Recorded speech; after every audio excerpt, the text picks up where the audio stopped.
Welcome back, everyone, to another edition of The Explainer.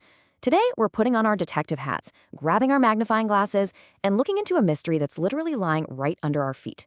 We're talking about the beautiful tree-lined neighborhoods of Wauwatosa, Wisconsin.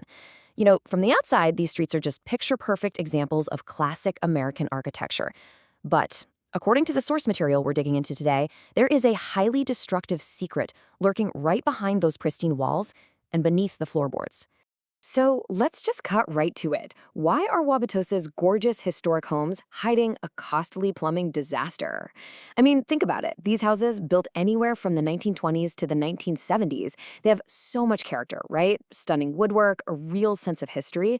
But as our sources reveal, that exact same historical charm is actually a mask. It's hiding aging, deteriorating infrastructure that is just waiting for the perfect moment to strike. It's the kind of thing that can turn a totally peaceful night into an absolute emergency. Which brings us to Section 1, Wauwatosa's unique plumbing challenges. Okay, so picture this. Above ground, you've got these idyllic streets in neighborhoods like Washington Highlands and the Village. You've got these massive, mature maples and oaks creating this beautiful canopy. It's gorgeous. But below ground, down in the Menominee River Valley's clay soil, it is a completely different story. Our sources point out that this specific clay soil shifts with the seasons. It puts immense, literally volatile stress on the underground sewer lines. So while you're up there admiring the historic architecture, the fragile clay pipes down below are constantly getting squeezed and strained by the earth itself. Wild, right? All right, let's move into Section 2, the silent infrastructure threats. So here is our suspect board, if you will. The three primary offenders identified in the material. First, we've got galvanized steel corrosion. Second, tree root infiltration. And third, hard water sediment buildup. Now, I really want to focus on those tree roots for a second. You know those beautiful maples and oaks we just talked about? Well, their roots are incredibly aggressive. They will travel up to 50 feet underground just to seek out the moisture inside your sewer lines. 50 feet. They literally wrap around, physically crack, and push their way into the clay's sewer tiles. Then they expand inside, trap waste, and eventually, boom, you've got a massive basement backup right after a heavy rain. Now, let's unpack this crucial definition for our first primary offender, galvanized steel pipes. If your home was built before 1970, there is a very high chance these are supplying your water right now. And the super sneaky thing about this material is that it corrodes from the inside out. You absolutely cannot just look at the outside of the pipe and know it's failing. The source material explains that by the time you actually notice the clues, things like a sudden drop in water pressure or rusty, gross water coming out of the tap, you're already in the late stages of failure. And the worst part? A quick patch job doesn't work here. The corrosion is happening throughout the entire system, which means ultimately you're looking at a total repipe. Let's look at another major factor in Section 3, surviving Wisconsin's climate extremes. 60 degrees. Let that number sink in. Our sources emphasize that Wisconsin temperatures can violently swing 60 degrees in just a single 24-hour period. I mean, that massive freeze-thaw cycle is an absolute shock to a home's plumbing system. Because, well, water expands when it freezes, right?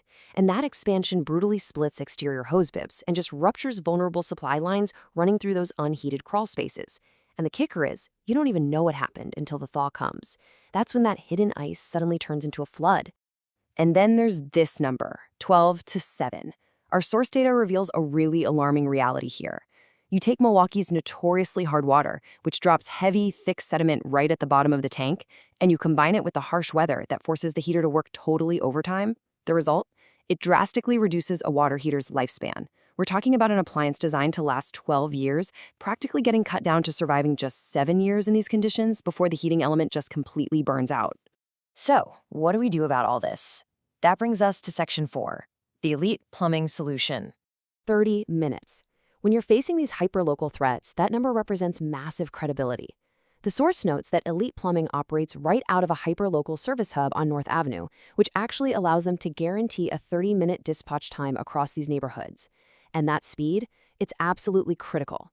It is literally the exact difference between catching a leaking pipe early, which is, say, a $500 repair, and letting that water spread into the drywall and flooring. Once that happens, it mutates into a $5,000 total restoration nightmare. $40,000. That is the actual value of the parts and tools carried on every single one of their dispatched trucks. Because, think about it, They're dealing with century-old homes sitting right next to modern renovations. So they have to stock everything from 1920s vintage fixture washers all the way up to modern PEX pipe fittings.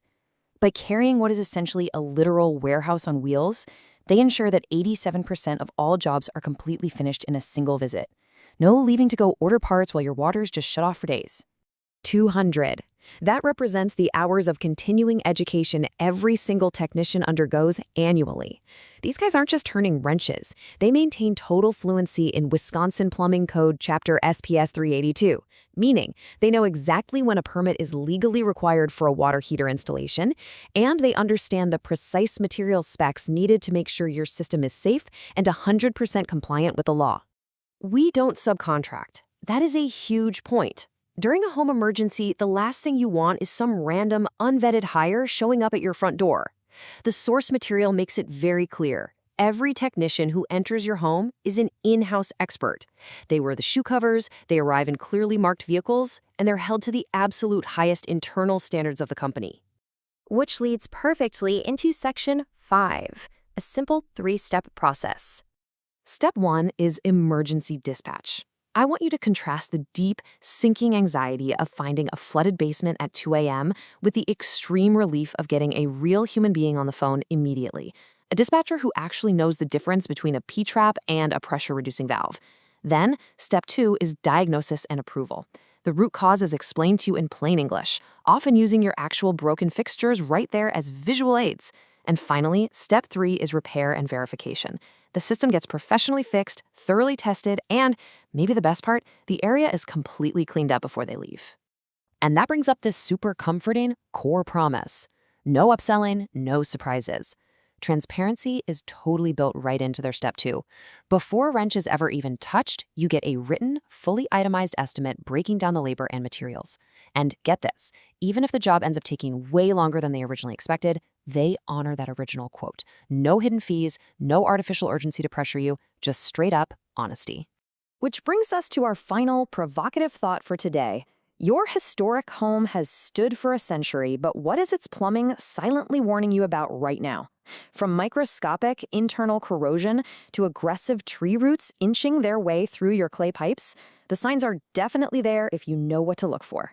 The biggest takeaway from our source material today is this: you've got to proactively decode your home's silent warning signs before they escalate into loud, devastating emergencies. Thanks so much for joining me on this deep dive into Wauwatosa's hidden infrastructure. And hey, keep your eyes and ears open to what your house might be trying to tell you.